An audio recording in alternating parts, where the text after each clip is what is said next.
Assalamualaikum warahmatullahi wabarakatuh. Perkenalkan, nama saya Muhammad Saiful dengan NIM 02121047 dari Universitas Narotama tahun 2021. Saya akan mereview artikel guna pemenuhan tugas mata kuliah Perbandingan Hukum Negara ASEAN. Kali ini saya akan mereview artikel yang berjudul Perbandingan Aturan Hukum tentang Tindak Pidana Perdagangan Orang di Indonesia dan di Malaysia, karya Heni Susanti sebagai penulis 1, yang kedua Safrin Aldi sebagai penulis 2, Wira Atma Hajri sebagai penulis 3, dari Fakultas Hukum Universitas Islam Riau.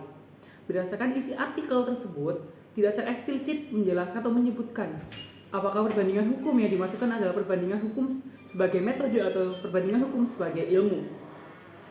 Namun dari konteks isi dari artikel tersebut, sepertinya perbandingan hukum yang dimaksudkan lebih merupakan perbandingan hukum sebagai metode untuk mengkaji perbedaan dan persamaan dari aturan tindakan pidana perdagangan orang yang ada di Malaysia dan di Indonesia. Dalam artikel ini juga penulis melakukan kajian perbandingan antara Undang-Undang Nomor 21 Tahun 2007 tentang tindak pidana perdagangan orang di Indonesia dengan Undang-Undang Anti Perdagangan Orang Akte 670 di Malaysia.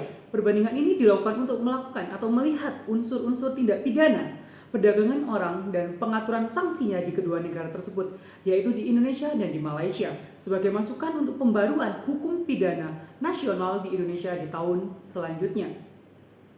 Jadi dalam konteks artikel ini, perbandingan hukum lebih ditekankan sebagai suatu metode untuk membandingkan aturan hukum di dua negara tersebut, yaitu Indonesia dan Malaysia. Perbandingan hukum tidak diposisikan sebagai suatu ilmu pengetahuan tersendiri dari artikel penelitian tersebut. Dalam objek ini, artikel ini perbandingan hukum adalah yang pertama, unsur-unsur tindak pidana perdagangan orang menurut hukum di Indonesia dan di Malaysia.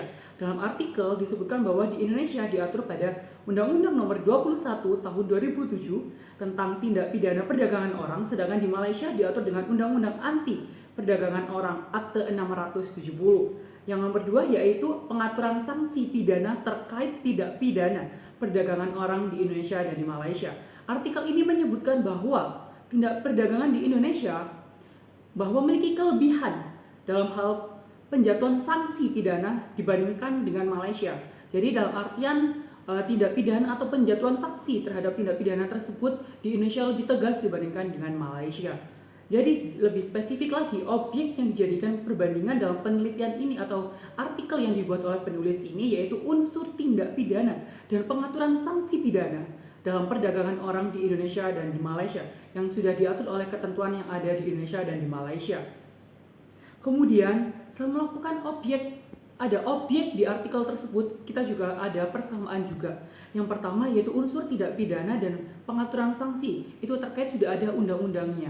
Jadi ada persamaan undang-undangnya juga meskipun aturan undang-undangnya itu berbeda. Yang kedua, kelebihannya. Artikel ini menyebutkan bahwa undang-undang di Indonesia memiliki kelebihan dalam hal penjatuhan sanksi pidana yang lebih tegas dibandingkan dengan undang-undang yang ada di Malaysia. Kemudian kita lihat mencari kelemahannya. Dalam artikel ini disebutkan bahwa kelemahan di Indonesia bahwa belum adanya aturan nasional terkait pengaturan wilayah perpajagan atau disebut diasumsikan sebagai wilayah yurisdiksi. Kemudian yang kedua yaitu juga belum adanya dewan khusus yang mengawasi dan mengkoordinasikan pencegahan dan pemberantasan perdagangan orang secara nasional di Indonesia. Jadi dalam perbandingan yang dilakukan dalam artikel ini tidak hanya melihat persamaan pengaturan tetapi juga mengidentifikasi kelebihan undang-undang yang ada di Indonesia dalam penjatuhan sanksi. Kemudian hal ini penting bagi evaluasi bagi Indonesia dalam hal undang-undang perdagangan orang yang ada di Indonesia. Sekian review dari saya. Wassalamualaikum warahmatullahi wabarakatuh.